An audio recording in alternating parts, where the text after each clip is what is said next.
नमस्कार किसान भाइयों, जेडी न्यूज़ यूट्यूब चैनल में आपका स्वागत है। लोकसभा में उठा लहसुन का मुद्दा। सुरेश कुमार कश्यप द्वारा पूछे गए सवाल का राज्य मंत्री ने दिया जवाब। जी हां दोस्तों, इन दिनों लहसुन के भाव बेहद ही कम है। ऊपर से नेपाल के रास्ते भारत में हो रही चीनी लहसुन की तस्करी को लेकर केंद्र सरकार की स्पष्टता की गंभीरता में निगरानी रखी जा रही है। इसको लेकर लोकसभा में सवाल पूछा गया।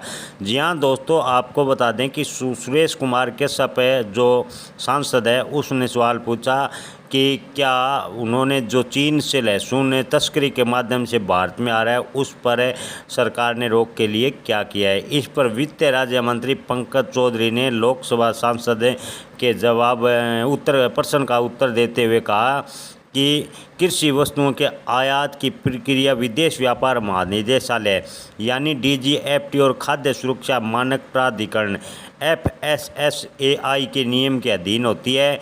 चीन से जो लहसुन आयात नेपाल के रास्ते भारत में लाए जाने की खबर है, सरकार इस मामले पर पूर्ण रूप से सतर्क है।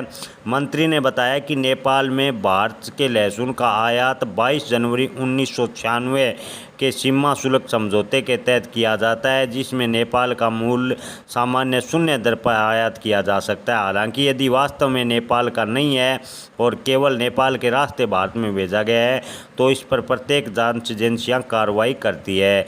जी हां दोस्तों, आपको बता दें कि मंत्री ने स्पष्ट किया कि चाइनीज लहसुन जो तस्करी के माध्यम से भारत में आ रहा है, उस पर सरकार की कठोर निगरानी है।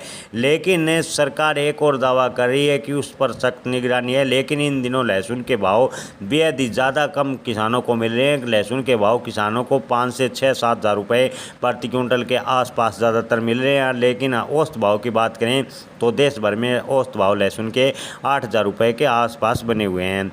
जी हाँ किसान भाइयों, मंत्री ने बताया कि 2024 में 546 मैट्रिक टन और 2025 में अब तक 507 मैट्रिक टन चीनी लहसुन को जब्त किया गया है।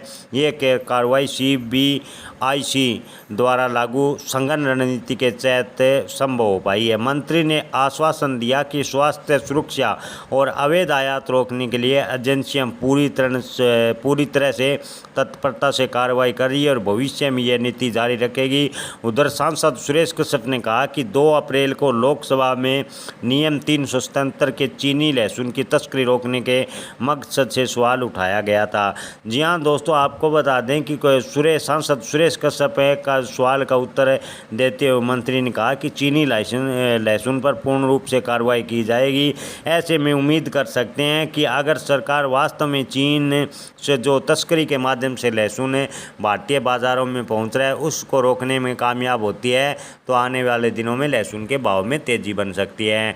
किसान भाइयों, आप इस पर क्या राय रखते हैं? क्या सरकार चीन से लहसुन जो तस्करी के माध्यम से भारतीय बाज़ारों में पहुंच रहा है, उसे रोकने में कामयाब होगी? कमेंट में अपनी राय जरूर बताएं। धन्यवाद।